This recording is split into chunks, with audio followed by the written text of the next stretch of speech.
Maggie Caldwell's hands wouldn't stop shaking as she counted her children one more time. 7. Still 7. But in 60 days, she'd lose them all. The bank notice crumpled in her fist like a death sentence. A widow couldn't own land in Wyoming territory. A widow with 7 mouths to feed and a baby growing inside her couldn't fight a judge who wanted her gone. Then a stranger rode up through the snow, and everything changed. If you want to see how one desperate woman and one broken drifter built something beautiful from ashes, subscribe now and stay until the end. Drop a comment telling me what city you're watching from. I love seeing how far these stories travel. The letter came on the coldest morning of December. Maggie Caldwell stood at the kitchen window watching her breath fog the glass when she heard the horse. Not the steady plod of a neighbor's mount, but the hesitant steps of an animal that didn't know where it was going. She wiped her hands on her apron and moved toward the door. "Mama." 6-year-old Rosie tugged at her skirt. The girl's face was pale, her eyes too large for her thin face. They were all too thin now. 8 months of stretching every meal, every penny, every prayer. "Stay inside, baby." "But Mama, mind me Rosie." Maggie stepped onto the porch. The cold hit her like a fist, stealing the breath from her lungs. She pulled her shawl tighter, but it didn't help. Nothing helped anymore. The rider emerged from the tree line. A man tall in the saddle, his coat patched in 3 places she could see. His hat was pulled low, but she caught the sharp line of his jaw the way his shoulders hunched against the wind. He stopped his horse at the fence and didn't dismount.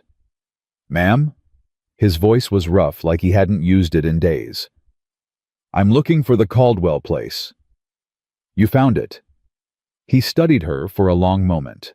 She felt his eyes move from her face to her belly, swollen beneath her dress, then back up again. Something flickered in his expression.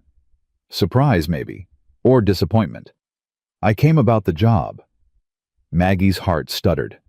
The advertisement. She'd posted it 3 weeks ago in town, desperate for help before the worst of winter hit. But no one had come. No one wanted to work for a widow who couldn't pay proper wages, who could only offer room and board and a share of spring's profits, if there were any profits come spring. "You read the notice?" "Yes, ma'am." "Then you know what I'm offering." "I know." She waited for him to say more. He didn't. Just sat there on his tired horse snow, gathering on his shoulders, looking at her like he was waiting for permission to exist. "What's your name?" "Elijah McCrae. Most folks call me Eli." "You have experience with cattle, Mr. McCrae." "Enough." Enough isn't an answer. A ghost of something crossed his face. Might have been a smile on a man who remembered how to make one. "I worked cattle in Texas for 2 years after the war. Drove a herd up from San Antonio to Abilene. Worked a spread in Colorado before that went under." "Why'd it go under?" "Owner died. Bank took everything." Maggie felt that like a blade between her ribs. Banks. Always the banks. "Where you coming from now?" "Nowhere in particular." "A man comes from somewhere." Eli's jaw tightened. "Fort Laramie last. Before that I was moving. Just moving." She understood that. The need to keep going when staying still hurt too much. She'd felt it herself after Thomas died. Would have given into it if not for the children. Always the children. "Come inside, Mr. McCrae. It's too cold for this."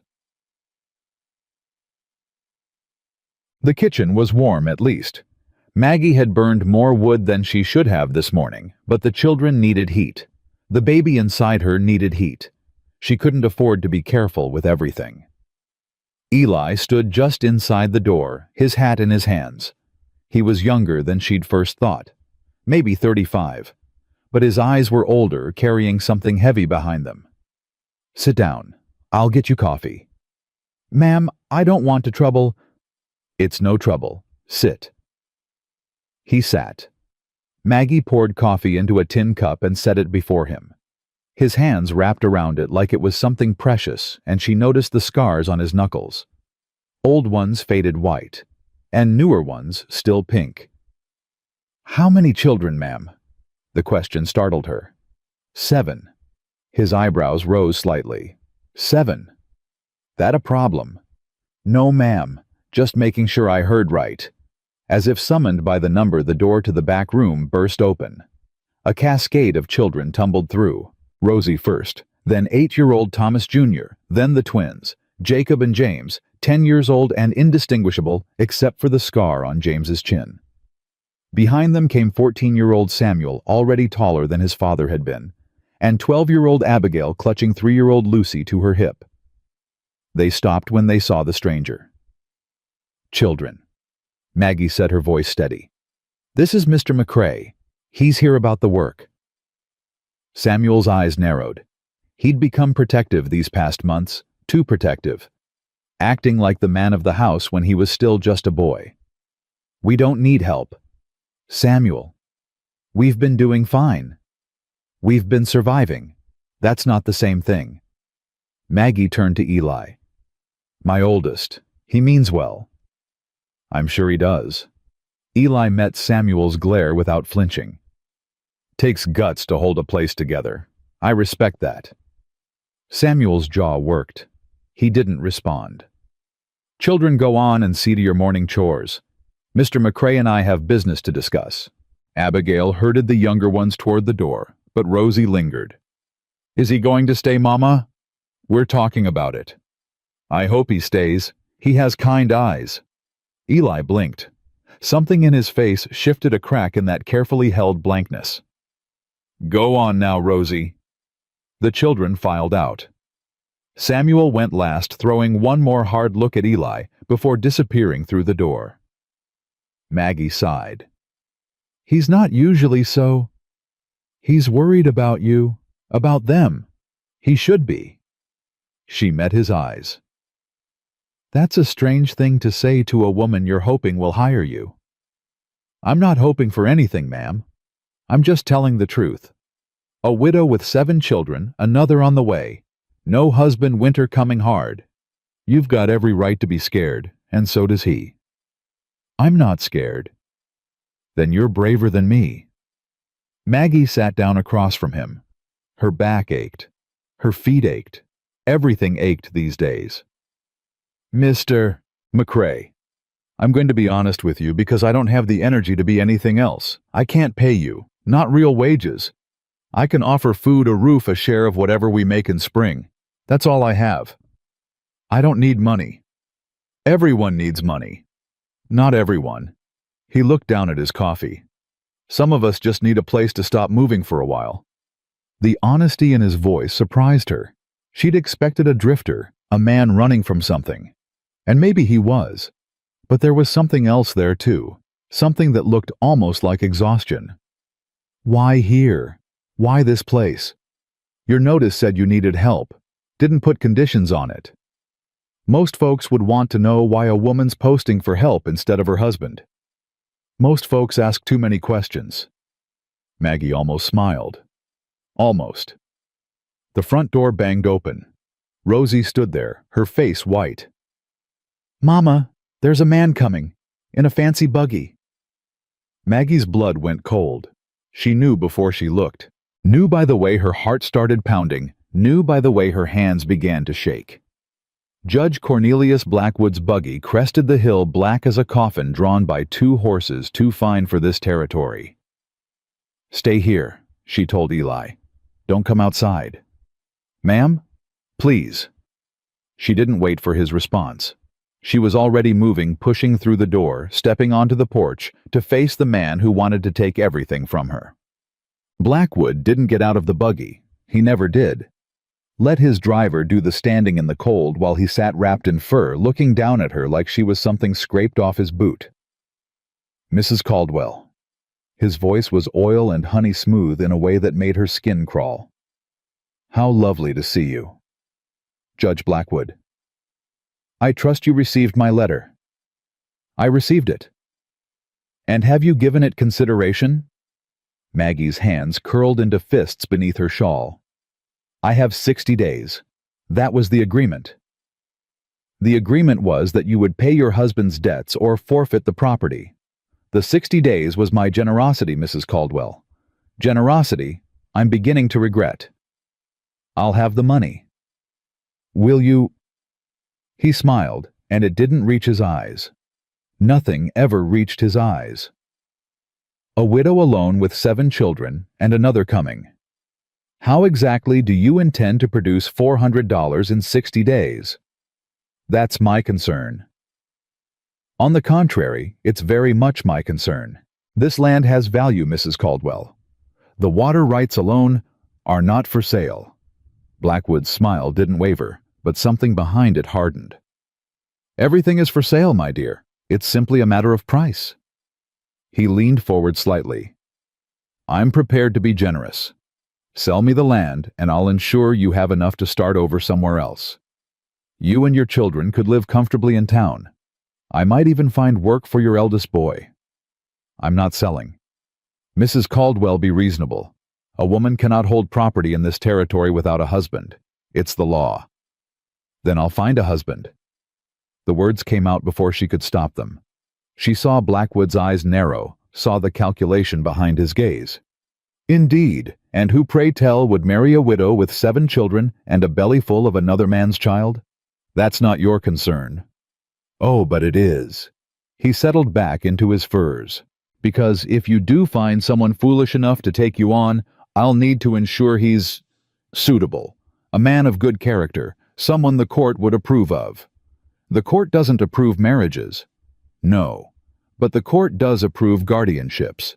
And if I determined that your new husband was unfit, a drunkard perhaps, or a criminal, well, those children would need someone to look after them properly. Maggie's blood turned to ice. You wouldn't. I'm a judge, Mrs. Caldwell. I do what the law requires. He tipped his hat. 60 days. I do hope you'll be reasonable before then. The buggy rolled away, leaving tracks in the fresh snow like scars. Maggie stood on the porch, shaking. Not from cold, from rage, from fear, from the terrible certainty that she was running out of options. Ma'am, Eli's voice came from behind her. She hadn't heard him open the door.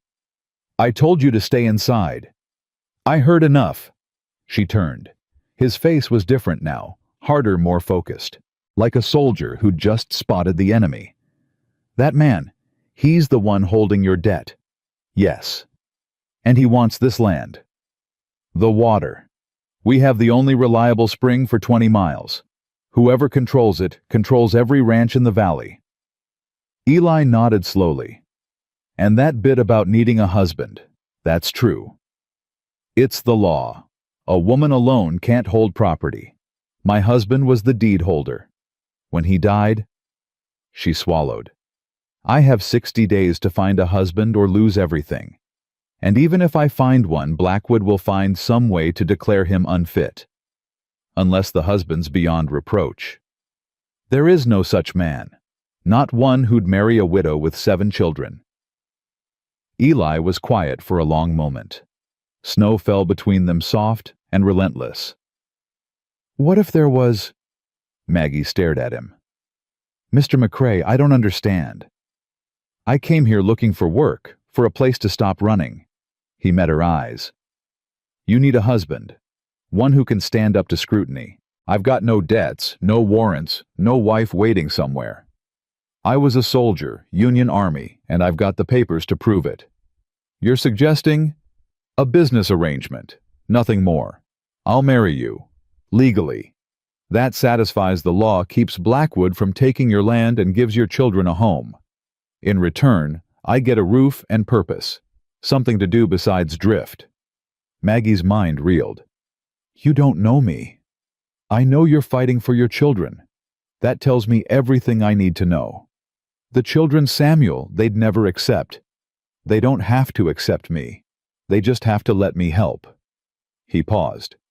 Unless you've got a better option. She didn't. God help her, she didn't. From the barn, she could hear the children's voices. Rosie's laugh.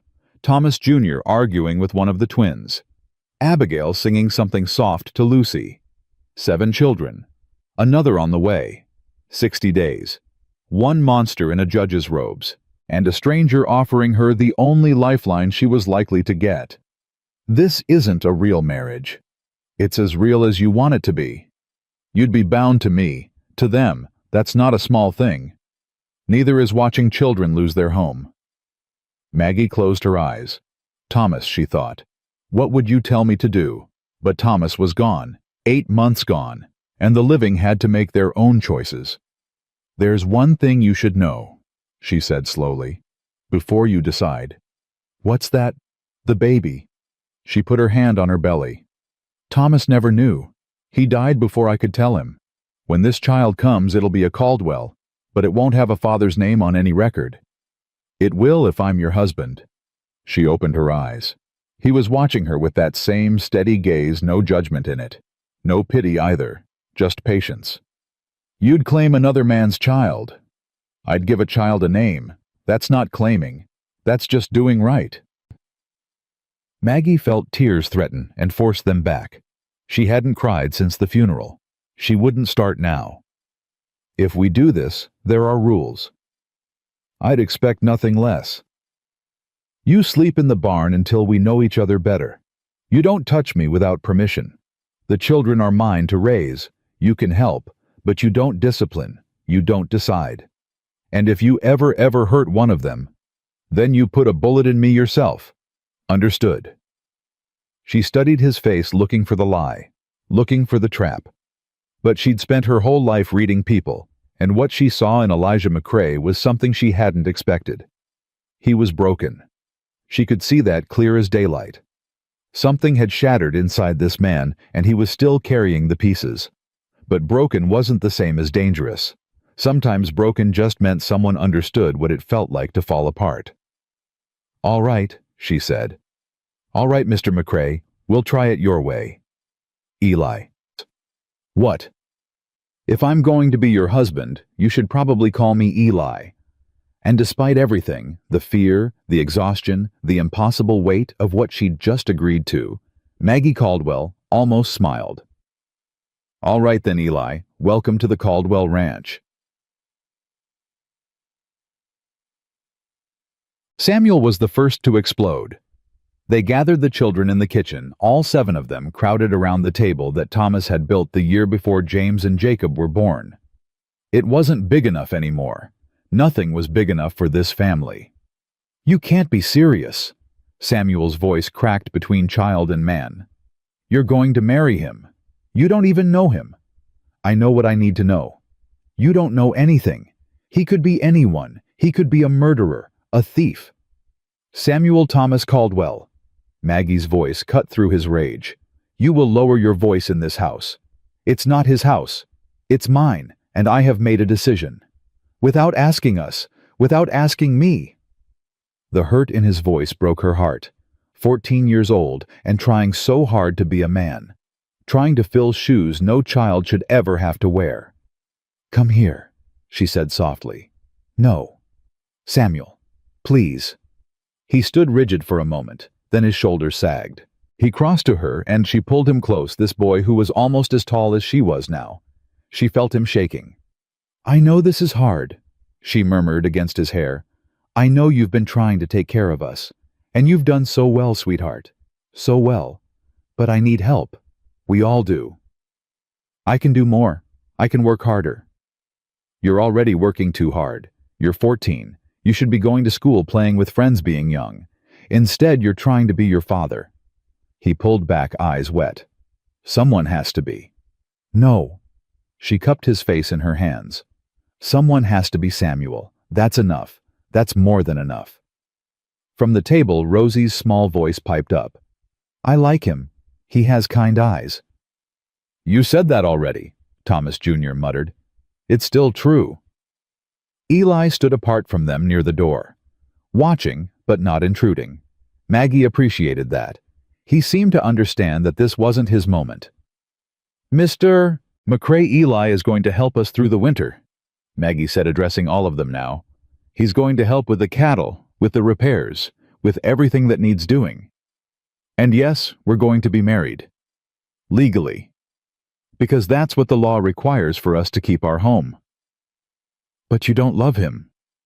Abigail's voice was quiet. She was 12, old enough to understand what marriage meant. old enough to remember her parents before, when love had filled every room. No, Maggie admitted. I don't. But love isn't the only thing that matters. Sometimes safety matters more. Sometimes survival. Did you love Papa right away? The question hit her like a punch. She felt Eli's eyes on her, but didn't look at him. No, she said softly. No, I didn't. We were an arrangement too at first. Our families thought we'd suit. And they were right. But the love that came later, that grew. So maybe... Abigail glanced at Eli. Maybe it could grow again. Maybe. But that's not a promise, sweetheart. I can't promise something I don't know. All I can promise is that I'm doing everything I can to keep us together, to keep this family whole. Little Lucy squirmed in Abigail's arms. Hungry, she announced. I'll fix supper, Abigail said, already moving toward the stove. And just like that, life continued. The children dispersed to their tasks, Thomas Jr. to bring in more wood, the twins to check on the chickens, Rosie to set the table. Samuel lingered, staring at Eli with eyes that held no welcome. If you hurt her, he said quietly, I'll kill you myself. Understood, Eli said. And if I ever give you reason, I won't stop you. Something flickered in Samuel's expression.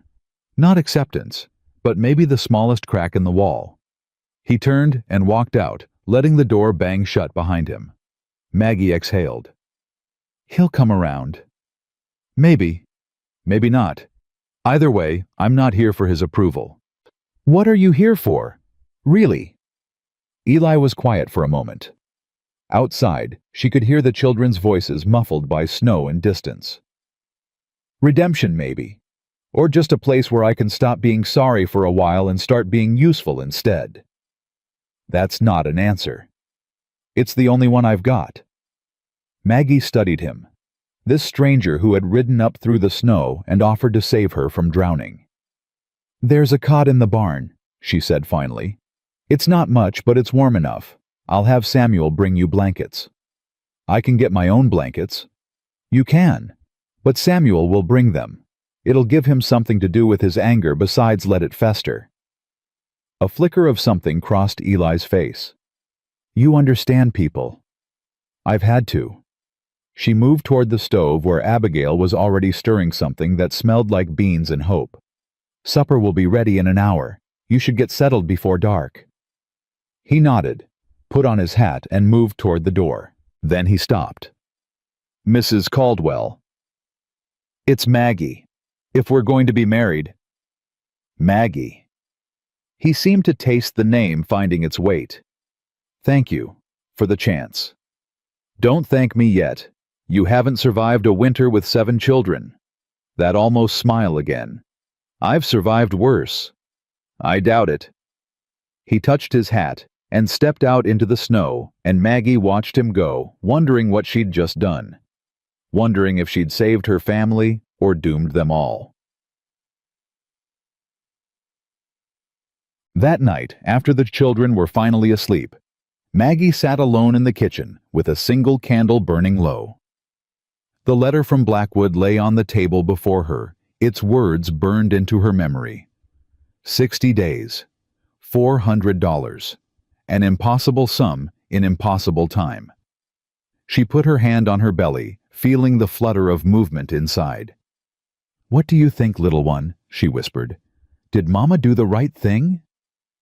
No answer, just that soft flutter like butterfly wings against her palm. Outside, the snow kept falling. And in the barn, a stranger slept in a cot carrying secrets she couldn't name, offering salvation she wasn't sure she could trust. 60 days. It wasn't enough. It couldn't be enough. But it was all she had. The first week passed like walking on thin ice. Eli worked from before dawn until after dark. Fixed the fence posts that had been leaning since summer. Patched the barn roof where snow had been getting in. Chopped enough wood to build a second house. The children watched him from windows and doorways, curious but cautious, like he was a wild animal they weren't sure was tame. Samuel refused to speak to him at all. Maggie kept her distance too, though she noticed everything. The way Eli never raised his voice. The way he always tipped his hat when he saw her. The way he'd found an old doll in the barn, cleaned it up, and left it on the porch for Lucy without saying a word. On the 7th morning, Rosie broke the standoff. Maggie was kneading bread when she heard her daughter's voice from the barn, high and clear through the cold air. "Mr. Eli, can I watch?" She moved to the window. Eli stood at the workbench repairing a harness. Rosie had climbed onto a hay bale, her legs swinging. "Watch what?" Eli's voice was gruff, but not unkind. "Whatever you're doing. Mama says I ask too many questions, but I like knowing how things work." "Your mama's probably right. She usually is. That's what Papa used to say." A pause. Maggie held her breath. "What else did your papa say?" "That I was his sunshine. That I made him smile even when his bones hurt from working." Rosie's voice grew smaller. "I miss making him smile." Eli set down the harness. He turned to face the little girl, and Maggie saw something shift in his posture. Something that looked almost like pain. "You know what I think," he said quietly. "What?" "I think you still make him smile, wherever he is. You believe in heaven." "I believe people we love don't just disappear. They stick around somehow. In our memories. In the way we do things they taught us. In the parts of ourselves that came from them." Rosie considered this with 6-year-old solemnity. "Mama says I have Papa's eyes." "Then he sees through you every day." The little girl's face lit up like sunrise. She launched herself off the hay bale and threw her arms around Eli's legs before he could react. He stood, frozen hands hovering awkwardly, clearly unprepared for the assault of affection. Maggie's throat tightened. She turned away from the window before either of them could see her watching. That afternoon, she found Eli by the well hauling up water. "Rosie talked your ear off, I hear." He set down the bucket. "She's got opinions." "She gets that from her father." "She gets a lot of things from both of you. Good things." Maggie wrapped her arms around herself against the cold. "Mr. McCrae, Eli, I want to thank you for what you said to her, about Thomas still being here somehow. I meant it. I know. That's why I'm thanking you." He picked up the bucket again. "You don't have to thank me for treating your children like human beings. That's just basic decency." "You'd be surprised how rare basic decency is." Their eyes met. For a moment, something passed between them. Not warmth exactly, but recognition. Two people who'd seen enough of the world to know its cruelties. "Storm's coming," Eli said, looking toward the mountains. "A bad one. I can smell it." "How bad?" "Bad enough that we should bring the cattle closer. Make sure we've got enough wood inside. Check every gap in every wall. We've weathered storms before. Not with the herd this week. Not with your—" He stopped. "With my what?" "With your condition." She almost laughed. "My condition? You mean the baby?" "I mean you're 7 months along and working like you're not. I mean if something goes wrong during a blizzard, there's no doctor coming. I mean you matter, and you're acting like you don't." The sharpness of his words startled her. "I'm fine." "You're exhausted. You barely eat. You're up before everyone and asleep after. That's not fine. That's running on fumes. I don't have the luxury of slowing down." "No. But you've got me now. So let me carry some of it." Before she could respond, a shout came from the house. "Mama!" It was Thomas Jr. running toward them, his face flushed with exertion and something else. Fear. "What is it? What's wrong?" "It's Samuel. He took the horse. Said he was going to town to find work. Said we don't need any strangers' help." Maggie's blood turned to ice. "How long ago?" "Maybe an hour. I tried to stop him, Mama. I tried." She looked toward the mountains.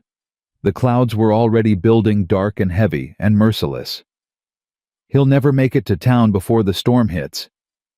Eli was already moving toward the barn. I'll find him. You don't know this land. You'll get lost yourself. Then come with me. Show me the way. I can't leave the children. Abigail's old enough. She's managed before. Not during a blizzard, not with Lucy so young. Eli stopped, turned. His face was hard with urgency. Then I go alone. Tell me the route to town.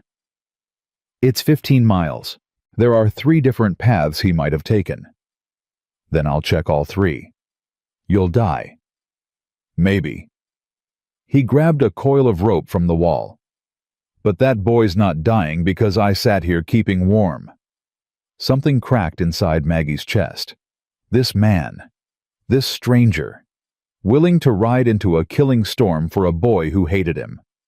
The river path, she said quickly. Samuel always takes the river path. It's longer but easier on the horse. Follow the water until you hit the old Miller cabin. That's the halfway point. Eli nodded, swinging onto his horse. Mr. McCrae, he looked back. Bring my son home.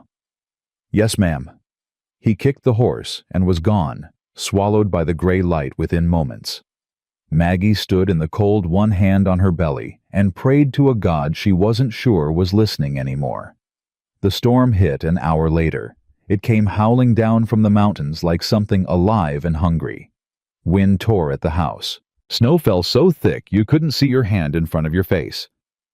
Maggie gathered the children in the main room, all of them huddled together near the fire. Lucy whimpered. The twins held hands. Rosie pressed against Maggie's side, trembling.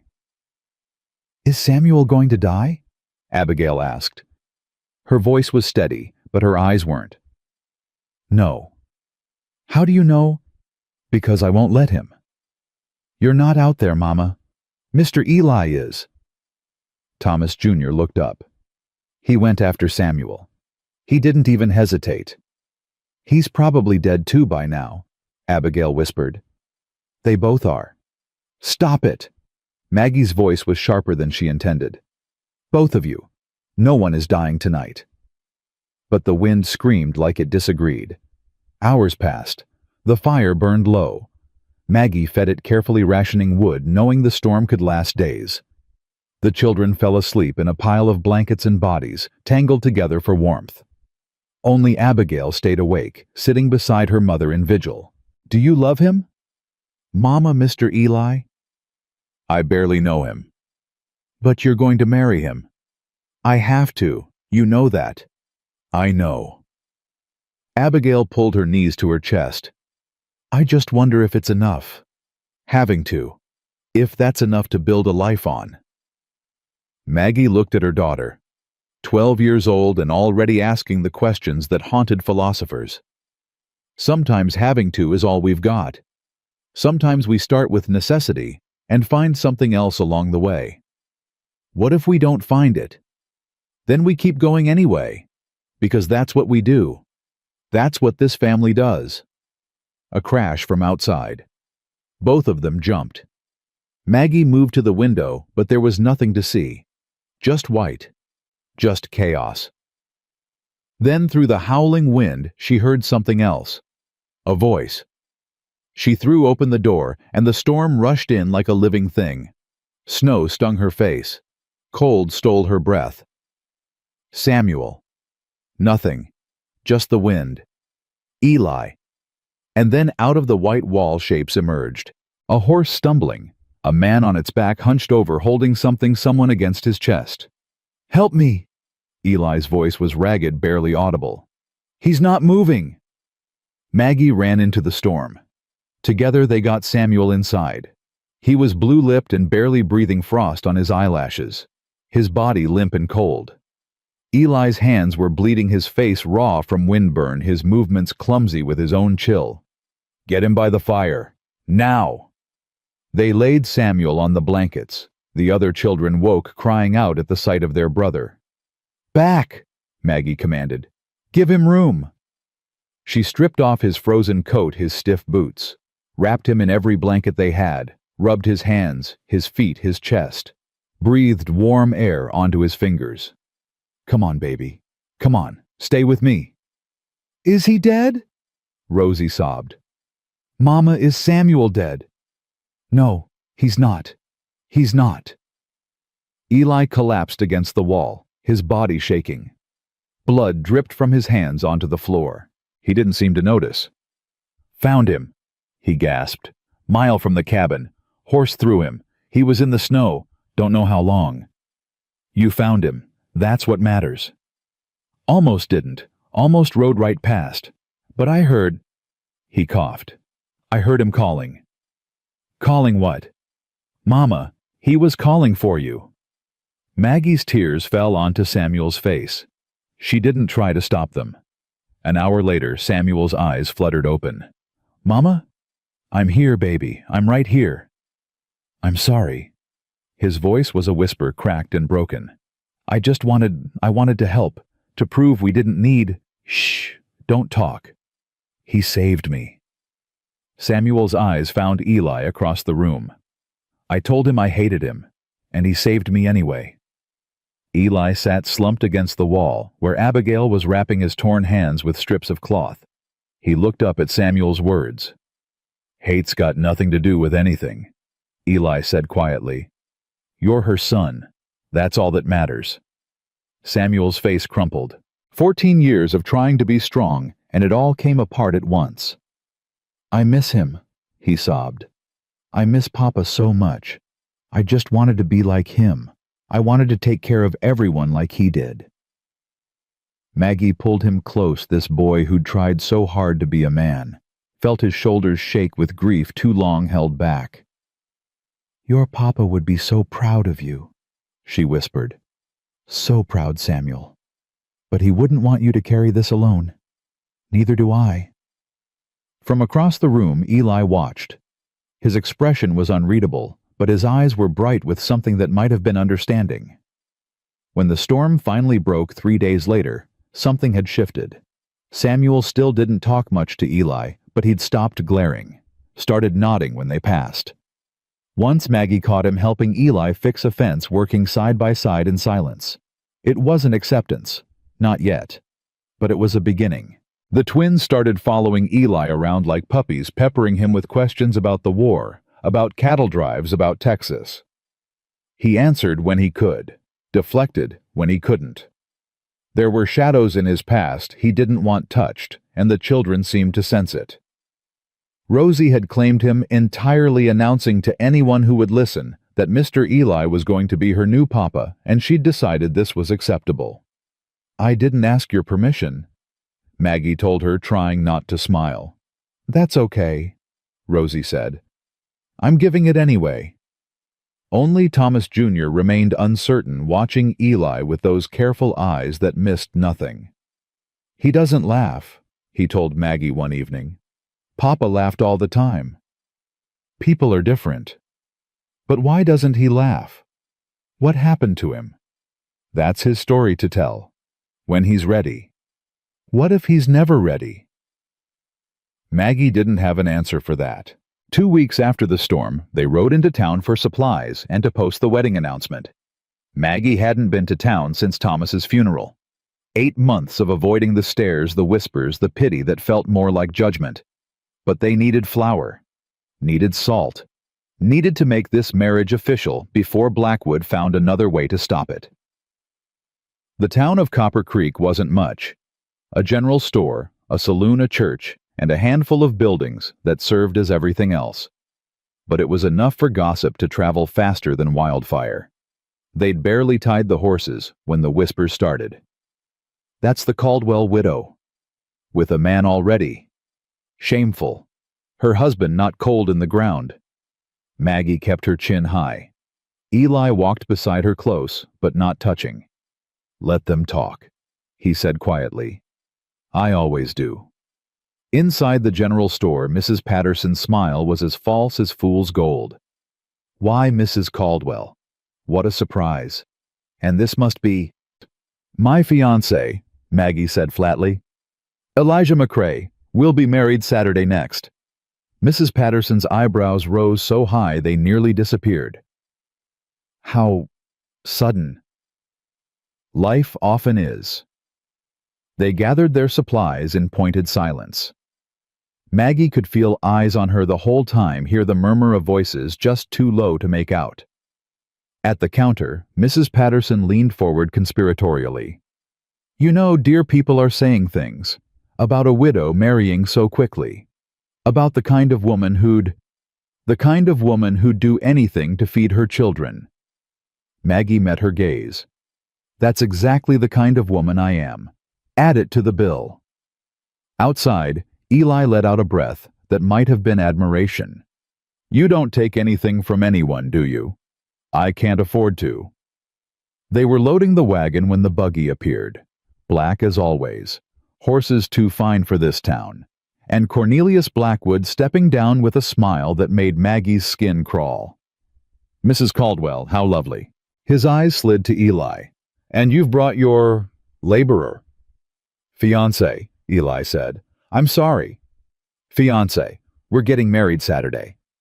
Blackwood's smile didn't flicker, but something behind his eyes went cold. Very cold. "Indeed. How charming. A drifter and a widow. It's almost poetic." "It's legal," Maggie said, "which is all that matters." "Ah, but legality is such a slippery thing."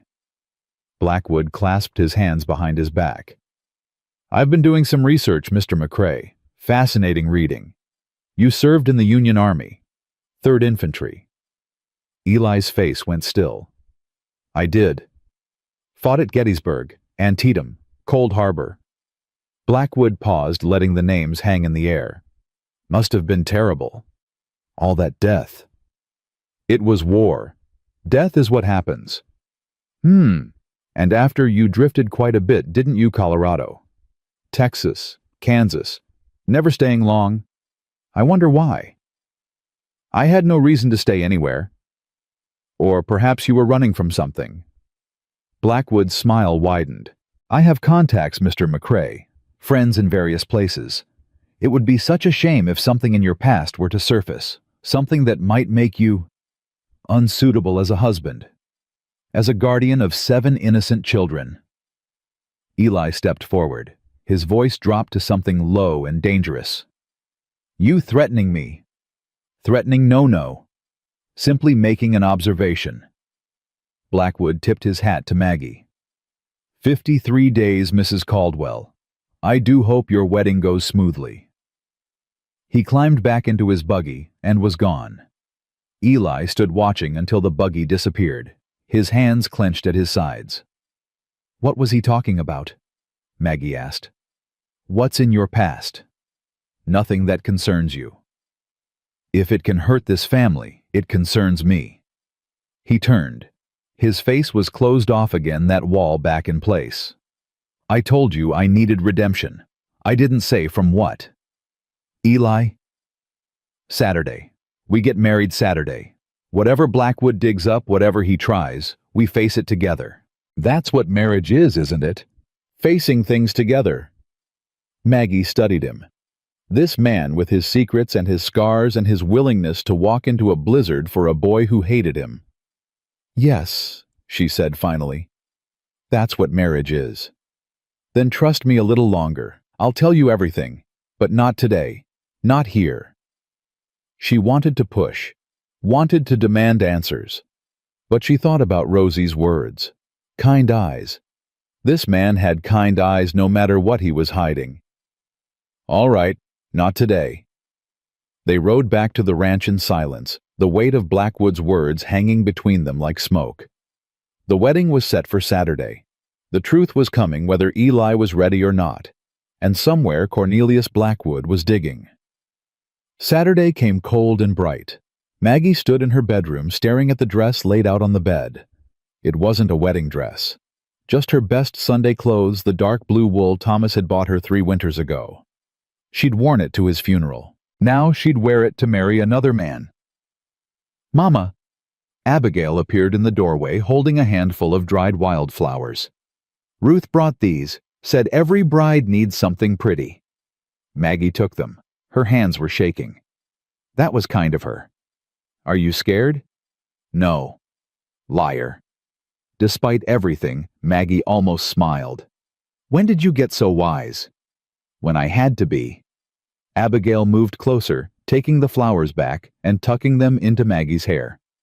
He's good, Mama. Mr. Eli. I didn't think so at first, but he is. What changed your mind? The way he looks at you when you're not watching, like you're something precious he doesn't deserve. Maggie's throat tightened. I'm just a widow with too many children and too much trouble. You're everything, Mama. Don't you know that by now?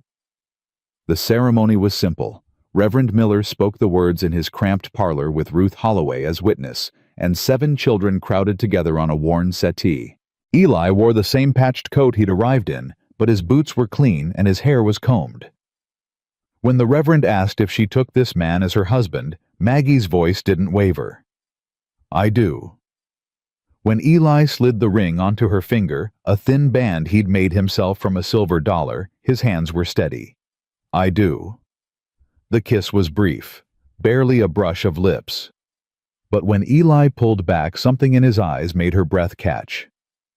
Wife, he said softly, like he was testing the word. Husband, she answered. Rosie cheered. Lucy clapped without understanding why. Even Samuel nodded once, which was as close to blessing as he'd give. They walked out into the cold December air as man and wife. And for one perfect moment, Maggie let herself believe everything would be all right. The moment shattered 3 days later. Maggie was in the barn checking on the new calf that had been born the night before when she heard hoofbeats. Multiple horses, moving fast. She stepped outside just as Deputy Marshal Wade Turner pulled up with 3 men behind him. Mrs. Caldwell? He didn't tip his hat. Or should I say Mrs. McCrae now? Deputy, what brings you out here? Official business. His smile was thin and cruel. I'm looking for your husband. What for? That's between me and him. Eli emerged from the house already moving toward them. Maggie saw his face change when he recognized the men, saw something like old fear flash through his eyes before he buried it. Wade Turner, Eli said flatly. Been a long time. Too long. We got unfinished business, McCrae. No, we don't. Turner dismounted slowly, deliberately. See, that's where you're wrong. I got a telegram from a friend in Colorado. Says you're wanted there for questioning. Questioning about what? Murder. The word hit Maggie like a physical blow. She staggered, caught herself on the barn wall. That's a lie, she said. Eli would never. Stay out of this, ma'am. Turner's eyes never left Eli. The way I hear it, you killed a man in Denver, beat him to death with your bare hands, then you ran. That's not what happened. No. Then what did happen? Eli's jaw tightened, his hands curled into fists at his sides. He was hurting a woman. In an alley. I stopped him. Stopped him dead, you mean? I didn't intend to kill him. I just wanted him to stop. Intent don't matter when a man's skull is caved in. Turner pulled a folded paper from his coat. I got authorization to hold you for transport to Colorado. Judge Blackwood signed it himself. Maggie's blood went cold. Blackwood, of course. This is wrong, she said. You can't just take him. I can do whatever the law allows, ma'am. And right now, the law says your husband's a murderer. Turner stepped forward. Come, peaceful McCrae. Don't make this ugly in front of the children. Maggie turned. The children had gathered on the porch, all 7 of them watching with wide eyes. Rosie was crying. Samuel's face was white with something that might have been betrayal. Eli, her voice cracked. Tell me this isn't true. He looked at her then, and she saw it. The guilt, the shame, the weight he'd been carrying all this time. I killed him, Eli said quietly. I killed him and I ran. That part is true. And the rest, that he was hurting a woman. That's true too, but it doesn't matter, does it? I still killed a man with my hands. I still ran instead of facing the law. I'm still exactly what Blackwood says I am." Maggie felt the ground tilt beneath her feet. Everything she'd built these past weeks, the fragile trust, the tentative hope crumbling like sand. "Why didn't you tell me?" "Because I was afraid. Afraid you'd look at me exactly the way you're looking at me now." Turner grabbed Eli's arm. "Enough. Let's go." "Wait!" Samuel's voice cut through the chaos. Everyone turned. The boy walked down from the porch, shoulders squared, jaw set. He stopped directly in front of Turner. "You can't take him." "Step aside, boy." "No." "Samuel," Eli started. "You saved my life." Samuel's voice shook, but he didn't move. "You rode into a blizzard for me. You didn't have to. You could have let me die. But you didn't." He looked at Turner with 14 years of fury in his eyes. Whatever he did before, he's different now. He's family. Maggie's heart cracked open. "Family?" Turner laughed. "He's a stranger who married your mama for her land. Don't be naive, boy." "I'm not naive. I'm right." Eli stepped forward gently, moving Samuel aside. "It's all right, son. Let them take me. But take care of your mother. Take care of your brothers and sisters. That's what matters now." He looked at Maggie one last time. "I'm sorry. For all of it." They put him on a horse, tied his hands, rode away with him into the cold morning light. And Maggie stood in the yard with 7 children clustered around her, watching until they disappeared. "Mama?" Rosie tugged at her skirt. "Is Mr. Eli coming back?" Maggie couldn't answer, couldn't speak, couldn't do anything but stand there frozen as everything fell apart. That night, Ruth Holloway came. She found Maggie sitting alone in the kitchen, staring at nothing. The children were finally asleep, exhausted from crying and confusion. "I heard what happened." Ruth sat down across from her. "The whole town's talking." "Let them." "Maggie, look at me." She looked. Ruth's weathered face was fierce with determination. "Did that man seem like a murderer to you?" He admitted it. He admitted killing someone who was hurting a woman. That's not murder. That's justice. The law doesn't see it that way. The law in Copper Creek is Cornelius Blackwood, and Blackwood doesn't care about justice. He cares about your land. Maggie's hands tightened in her lap. "What am I supposed to do, storm the jail, fight a judge? If you have to." Ruth leaned forward. "Listen to me. I've lived in this valley for 40 years. I remember when it was nothing but sagebrush and hope. And I remember when Blackwood arrived, the ranchers who suddenly lost their land, the accidents that weren't accidents, the way people who opposed him just disappeared." "What are you saying?" "I'm saying your husband isn't the first good man Blackwood has destroyed, and he won't be the last unless someone stops him." Ruth's eyes bored into hers. "You've got more fight in you than anyone I know, so fight." "How I'm one woman, pregnant, with 7 children depending on me. You're not alone. There are others who've suffered under Blackwood, others who are waiting for someone brave enough to stand up first. And if I fail, then you fail trying, which is better than failing because you never tried at all." After Ruth left, Maggie sat in the darkness for a long time. She thought about Thomas, who'd believed in fighting for what was right, even when it was hard. Who'd taught their children that courage wasn't the absence of fear, but the decision that something else mattered more. She thought about Eli, who'd walked into a blizzard for her son, who'd held her children when they cried, who'd built something fragile and precious with her, only to have it torn away. She thought about Blackwood sitting in his fine house pulling strings like a spider in a web. And slowly, something cold and hard settled in her chest. Not grief, not despair, rage. She stood up, lit a candle, and started to plan. Morning came, and Maggie called the children together. "I need to tell you something," she said, "about Mr. Eli, about what's really happening." Samuel leaned forward. We're listening. So she told them about Blackwood, about the land, about the water rights and the debts and the way the judge had been trying to destroy them from the beginning. Eli didn't kill an innocent man, she finished. He stopped someone from hurting a woman. But Blackwood doesn't care about the truth. He cares about getting what he wants. So what do? Thomas Jr. asked. We fight. Abigail's eyes widened. Fight how? I don't know yet, but I know I can't do it alone. She looked at each of them in turn. I need to know you're with me, all of you.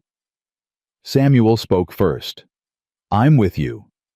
Me too, the twins said in unison. And me, Abigail added. Thomas Jr. nodded firmly. Rosie threw her arms around Maggie's waist. Even Lucy, too young to understand, babbled her agreement. All right then. Maggie squared her shoulders. First, we find out who else Blackwood has hurt. Then we find proof of what he's done. And then... A knock at the door. Everyone froze. Maggie moved to the window, peered out. A man stood on the porch. Tall, thin, wearing a city suit that looked out of place against the snow. She opened the door. Can I help you? Mrs. McCrae. The man tipped his hat. My name is Harrison Cole. I'm an attorney from Denver. I don't have money for an attorney. I'm not here for money. He glanced around as if checking for watchers. I'm here because Cornelius Blackwood killed my brother, and I think you might be the one person in this territory brave enough to help me prove it. Maggie stared at him.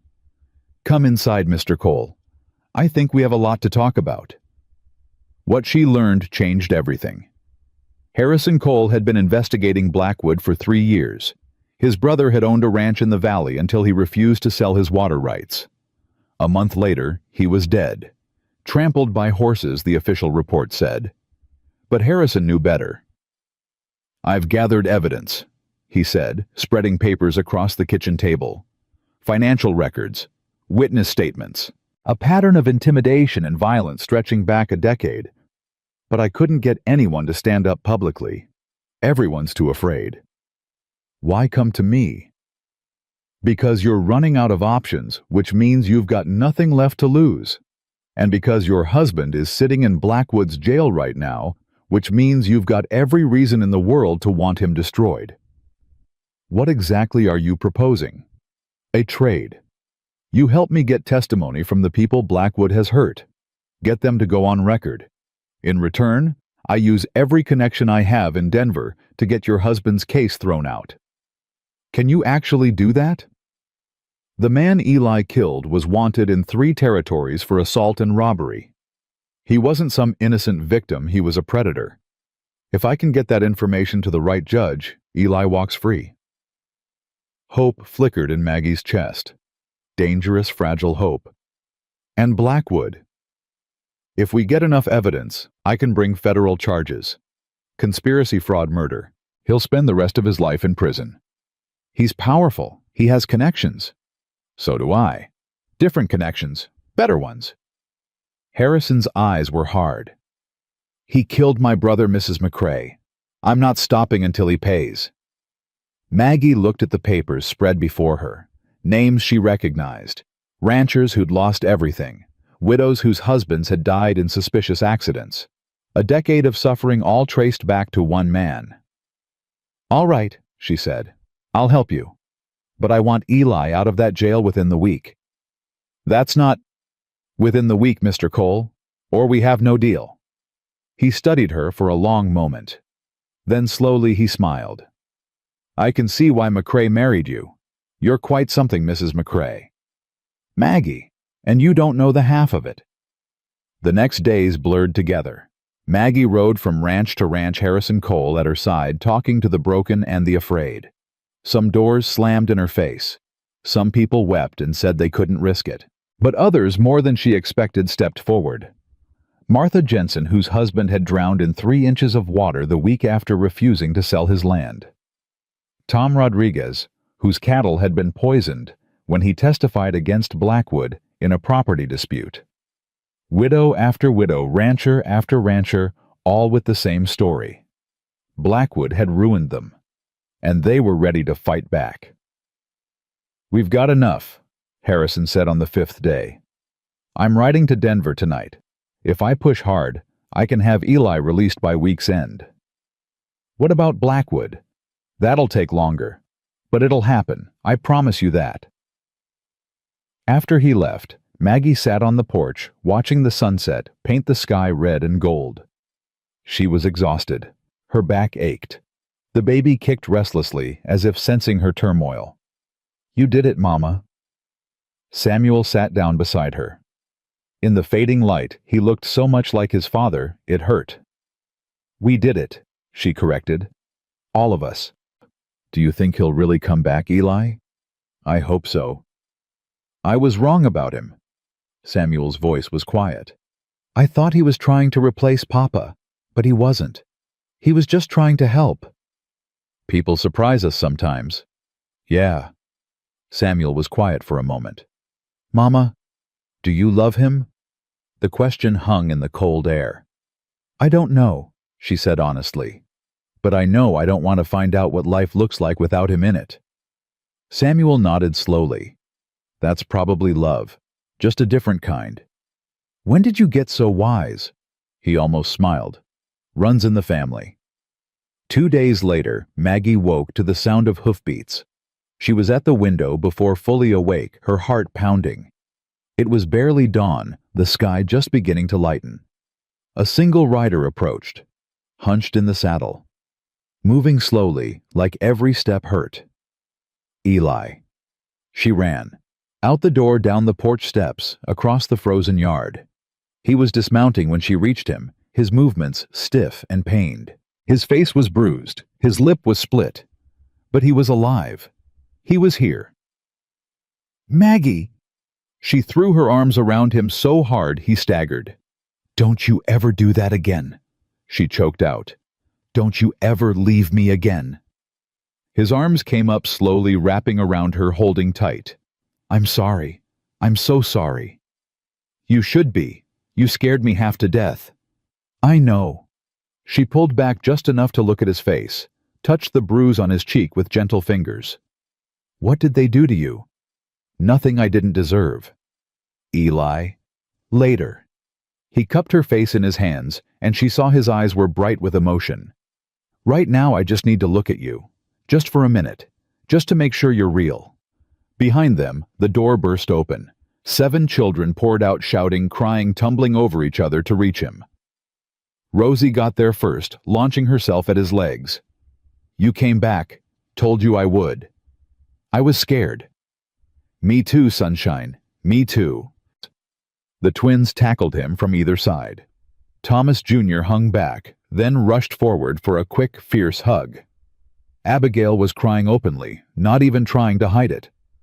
Lucy reached up with both arms, and Eli lifted her despite his injuries, holding her against his chest. And Samuel. Samuel stood apart, watching. Then slowly, deliberately, he walked forward.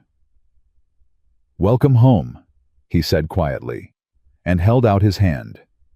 Eli shifted Lucy to one arm and took it. "Thank you, son." Something passed between them, an understanding, an acceptance, the beginning of something that might with time become trust. Maggie watched them all, her family tangled together in the early morning light. Her throat was tight, her eyes were burning, but for the first time in a very long time, she felt something like hope. They walked inside together, all 9 of them. And behind them the sun rose over the mountains, turning the snow to gold. 3 days of peace. That was all they got. Eli healed slowly, his bruises fading from purple to yellow. The children orbited him constantly, as if afraid he might disappear again. Maggie caught herself watching him too, memorizing the way he moved, the sound of his voice, the rare moments when something almost like a smile crossed his face. On the 3rd night, he told her everything. They sat on the porch after the children were asleep, wrapped in blankets against the cold. The stars burned bright overhead, indifferent to human suffering. "His name was Marcus Webb," Eli said quietly. "The man I killed. He was drunk. Mean drunk. Had a woman cornered in an alley in Denver. She was screaming, but nobody was coming. Maggie waited. I didn't think, just acted.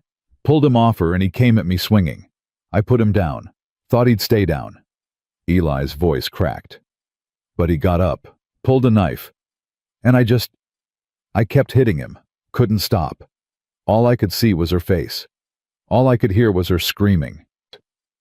What happened to her? The woman ran, never saw her again, never knew her name. He stared at his hands. I killed a man, and I don't even know who I saved. You saved someone? That matters. Does it? I beat a man to death with my fists. Whatever he was doing, whatever he deserved, I didn't have the right to be judge and executioner. Maggie reached over and took his hand. His fingers were cold, trembling slightly. Eli, look at me. He did. His eyes were wet. You made a choice in a moment of crisis. Maybe it was the wrong choice. Maybe there was another way. But you didn't set out to kill anyone. You set out to protect someone who couldn't protect herself. She squeezed his hand. That's who you are. That's who you've shown me every day since you got here. I'm not a good man. You're a man who's done good things and bad things like everyone else. The difference is you carry the weight of it. You don't pretend it didn't happen. How can you still want me here after knowing what I've done?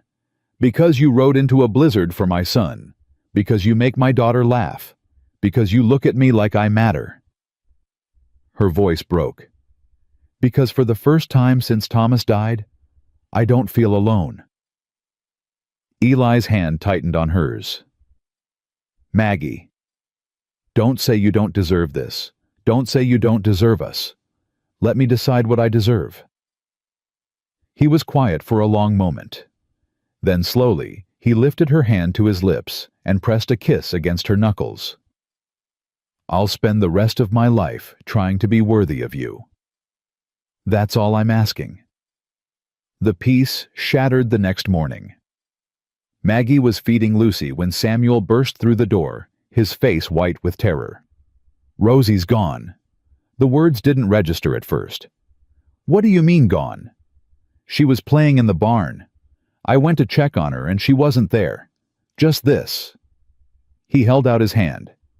A piece of paper folded once. Maggie took it. Her fingers went numb as she read. Your land for the girl. Sunrise tomorrow. Come alone. No signature. No need for one. Eli was at her shoulder reading over her arm. She felt his whole body go rigid. Blackwood. We don't know that. We know. Eli's voice was cold, deadly cold. He couldn't beat us legally, so he's doing this instead.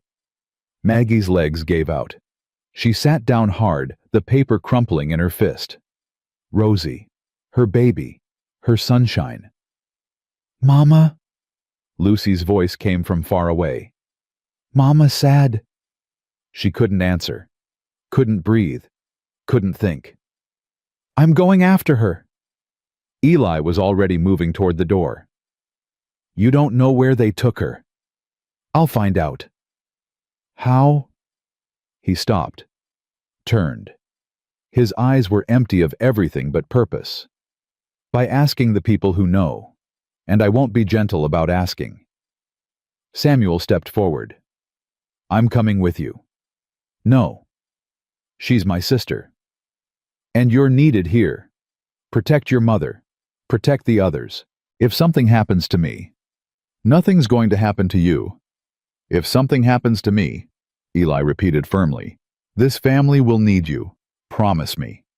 Samuel's jaw worked. His hands were fists at his sides. Promise me, Samuel. I promise.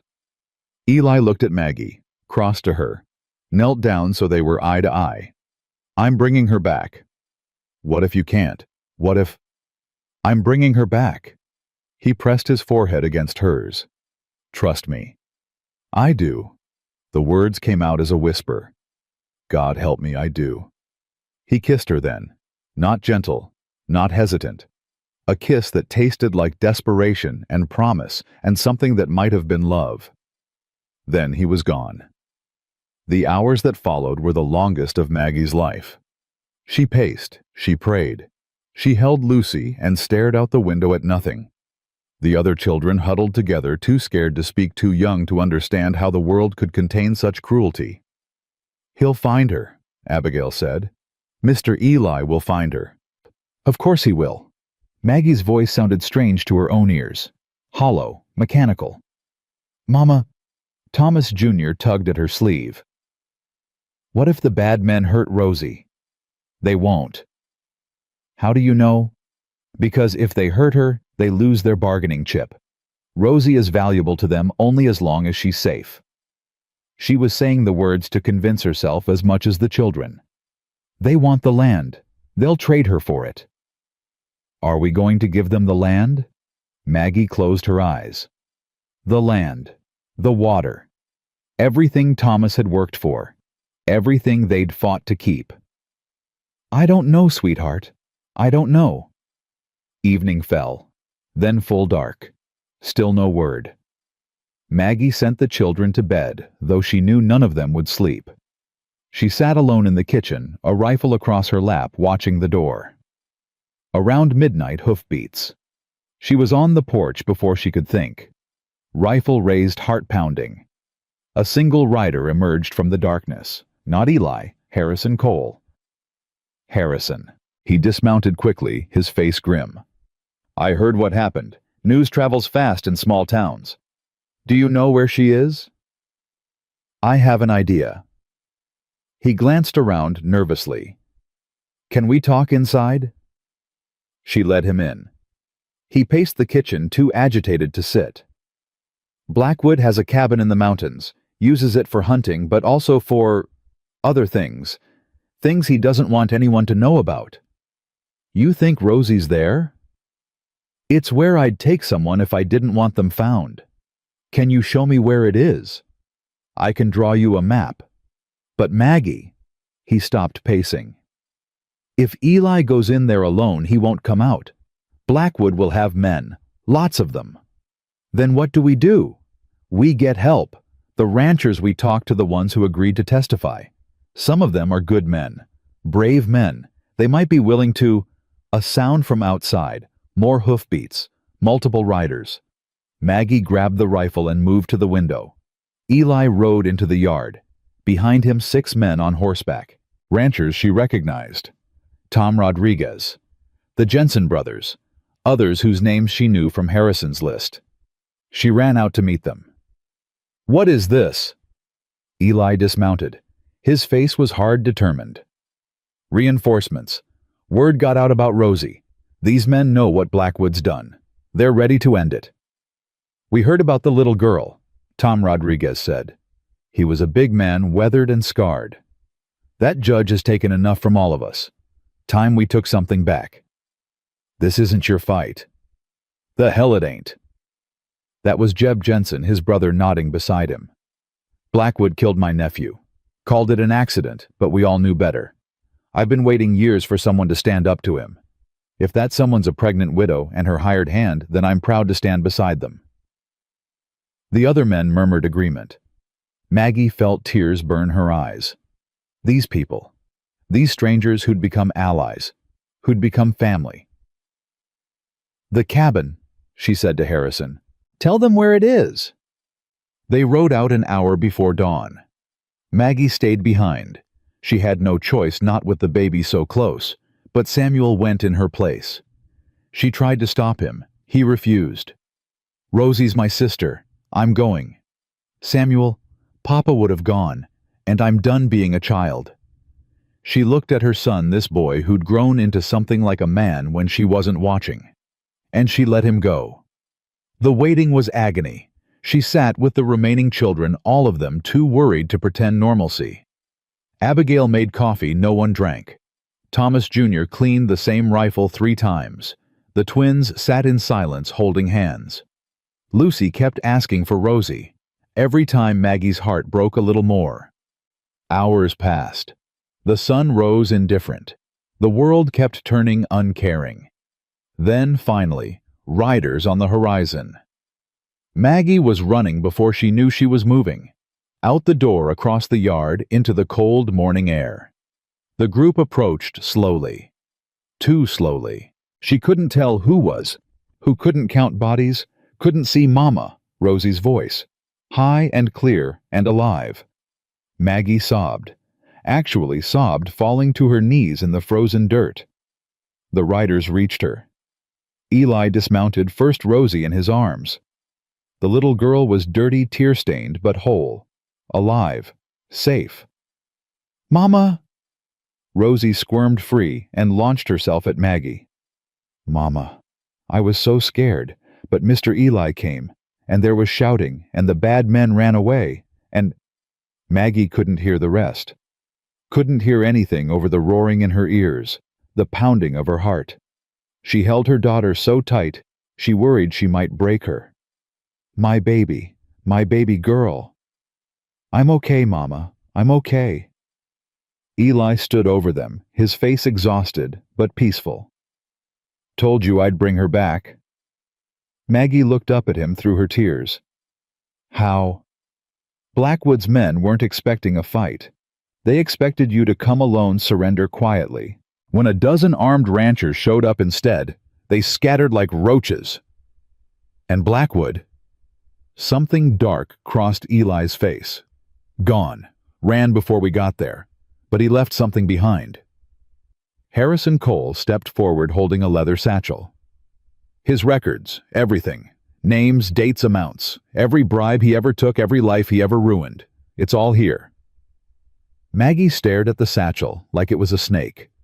"What does that mean?" "It means he's finished. Maybe not today, maybe not tomorrow, but soon. This evidence is enough to bring down everyone who ever helped him. He'll have nowhere to hide. And us, our land. Safe. The debts were fraudulent from the start. It's all in here." Harrison smiled grimly. "You won, Maggie. You actually won." She didn't feel like she'd won. She felt wrung out, hollowed, emptied of everything except relief. Rosie pulled back to look at her. "Mama, are you crying happy or crying sad?" "Happy, baby. Crying so happy." "Good. Because I don't like when you're sad. It makes my tummy hurt." Despite everything, Maggie laughed. A broken, wet sound, but a laugh nonetheless. "Let's go inside," she said. "All of us. Let's go home." That night, after the other ranchers had gone, after the children were finally asleep, Maggie and Eli sat together in the kitchen. "It's over," she said. "It's really over." "Not quite." Eli's voice was quiet. "Blackwood's still out there. Running, yeah, but alive. Men like him, they don't stop. They just find new angles. Then we'll be ready." "Will we?" She looked at him. Really looked at him. The bruises from his time in jail had faded, but new ones had taken their place. He was thinner than when he'd arrived. Harder, but also somehow more at peace. "Eli, what are you asking me?" "I'm asking if this is real. Us. This family we've built." He met her eyes. "I came here looking for a place to stop running. I found something else. Something I didn't know I was looking for." "What's that?" "A reason to stay." Maggie's throat tightened. "I'm a widow with 7 children and a baby on the way. I'm stubborn and tired, and I don't know how to be anything other than fighting all the time. I'm not—" "You're everything." His voice cracked. "You're everything I never thought I'd have. And if you'll let me, I'll spend the rest of my life proving I'm worthy of you." "Eli, I love you, Maggie." The words came out rough, raw, like they'd been scraped from somewhere deep. "I don't know when it happened. Maybe that first day when you stood on the porch looking at me like I was either salvation or trouble and you couldn't decide which. Maybe when you let me stay. Maybe when you trusted me with your children. But it happened and I can't take it back and I don't want to." She couldn't speak, couldn't move. "You don't have to say it back. I know this started as an arrangement. I know—" "Shut up." He blinked. "What?" "I said shut up." She stood, crossed to him, took his face in her hands. "Maggie, I love you too, you stubborn, broken, beautiful man. I love you, and I'm terrified of it, and I don't care. I spent too many years being careful, being practical, doing what made sense. She pressed her forehead against his. You don't make sense. Nothing about this makes sense. But I don't want sensible anymore. I want you.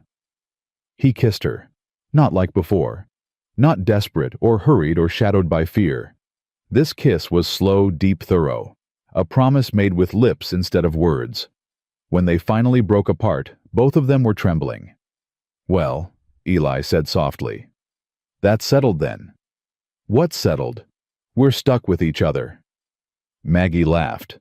A real laugh, full and bright, the first one she'd managed in months. I suppose we are. From the doorway, a small voice piped up. Does this mean Mr. Eli is our papa now? For real. They turned. Rosie stood there in her nightgown, rubbing sleep from her eyes. Eli looked at Maggie. She nodded. Yeah, sunshine, he said softly. For real. Rosie's face split into a grin. Good. I'll tell the others in the morning. She padded back to bed, apparently satisfied that the adults had finally figured out what she'd known all along.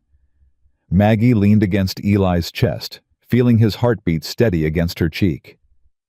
What now? She whispered. Now we live. We raise these kids. We work this land. We face whatever comes together. That simple. That hard. He kissed the top of her head. But worth it. Outside, the first snow of a new storm began to fall. But this time, Maggie wasn't afraid. 2 weeks passed in fragile peace. The ranchers who'd helped rescue Rosie became regular visitors, stopping by to check on the family, to share news, to remind everyone that Blackwood was still out there somewhere. Harrison Cole sent telegrams from Denver updating them on the investigation. Federal marshals were involved now. Arrests had been made. The web Blackwood had spent decades spinning was unraveling faster than anyone expected. But the man himself remained a ghost. Maggie tried not to think about it. Tried to focus on the children on the ranch, on the baby growing heavier inside her with each passing day. Tried to focus on Eli, who'd moved from the barn into the house, who slept beside her now, who woke her each morning with coffee and a kiss that still made her heart skip. It wasn't enough to make her forget, but it was enough to make her hope. On the 15th day, her water broke. She was hanging laundry when it happened. One moment she was reaching for a clothespin, the next she was doubled over, gasping warm liquid running down her legs. Eli. He came running from the barn, saw her face and went white. Is it the baby? It's coming. But it's too early. You said another month. Babies don't care about what we say. She grabbed his arm as another contraction hit. Get Ruth now. He didn't move. He didn't. Just stood there frozen, looking more terrified than he had facing Blackwood's men. Eli. Right, Ruth, I'm going. He practically threw himself onto his horse and was gone. Samuel appeared on the porch. Mama, what's wrong? Nothing's wrong, sweetheart. The baby's just decided to come early. She tried to smile. Failed. Help me inside. The next hours blurred together in pain and fear and determination. Ruth arrived within the hour, her weathered face calm and steady. She'd delivered more babies than she could count, she said. This one would be no different. But Maggie could see the worry in her eyes. A month early was dangerous.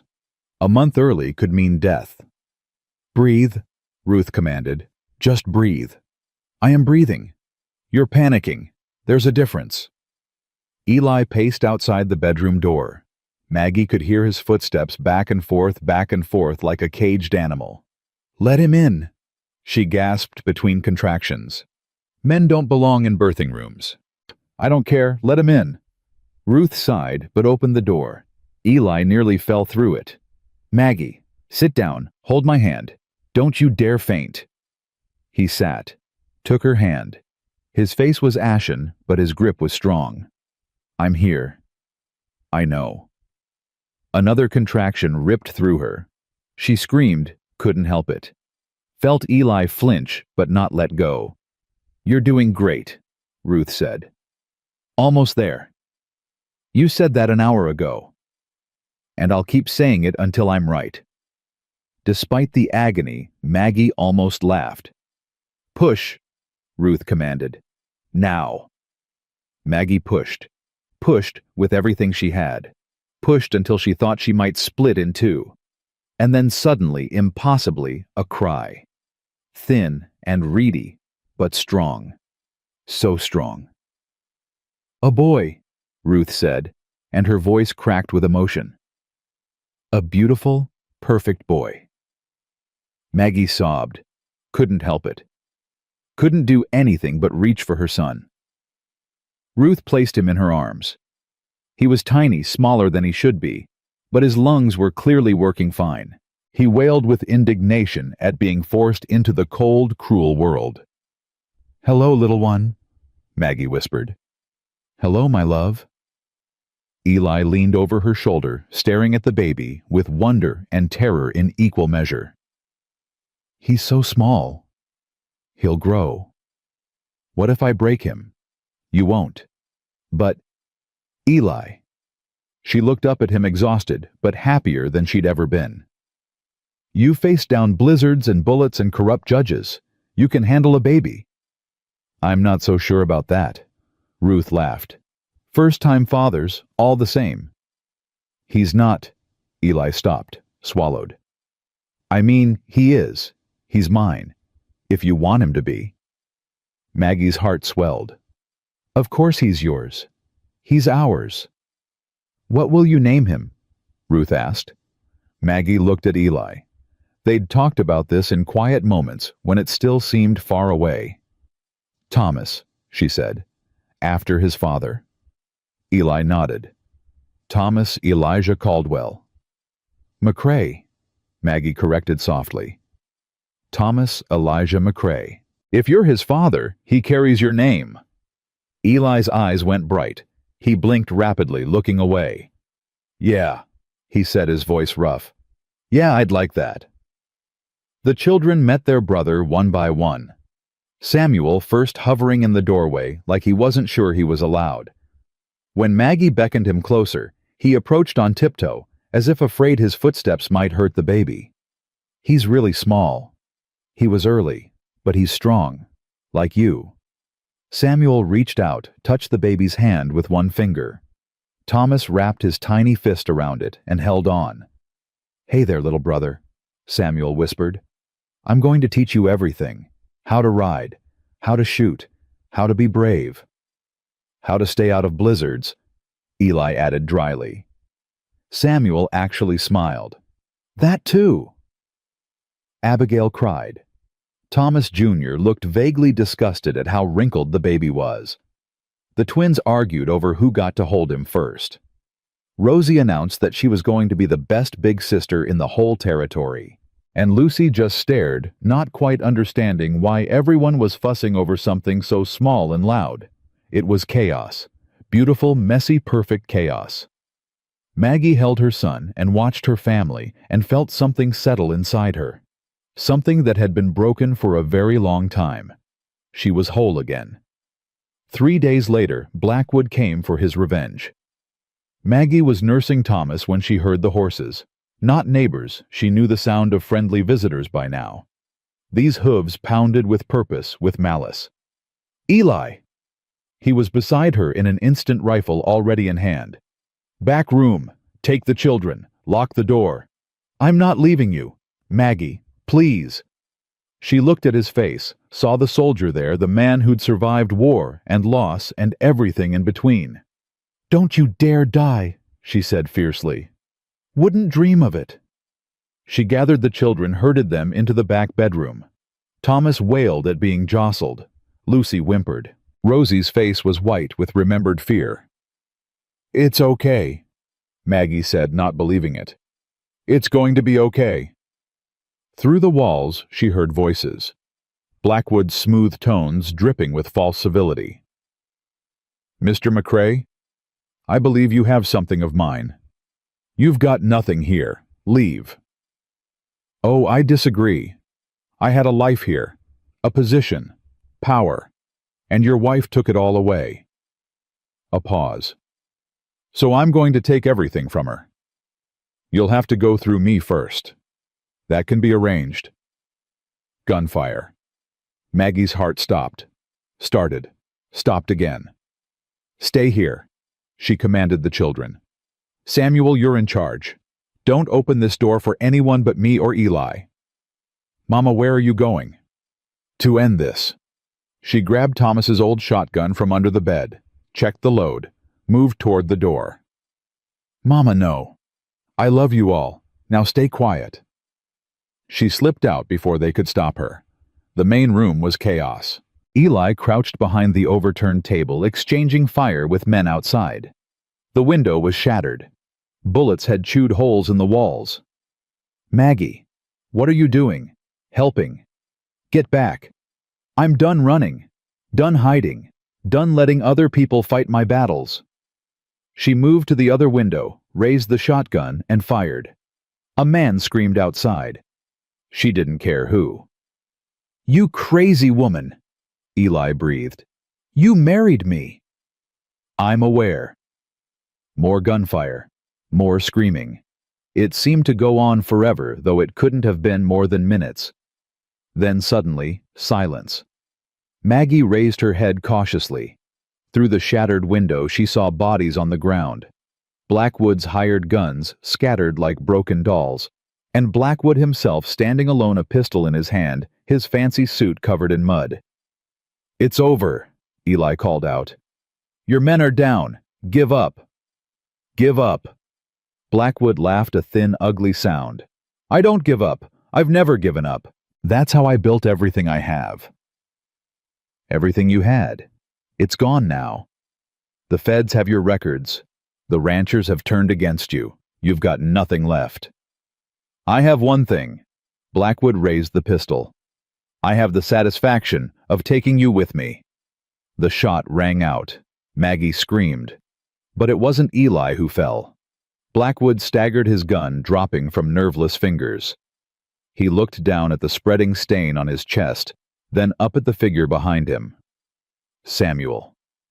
The boy stood 10 feet away, Eli's spare rifle in his hands, his face pale but determined.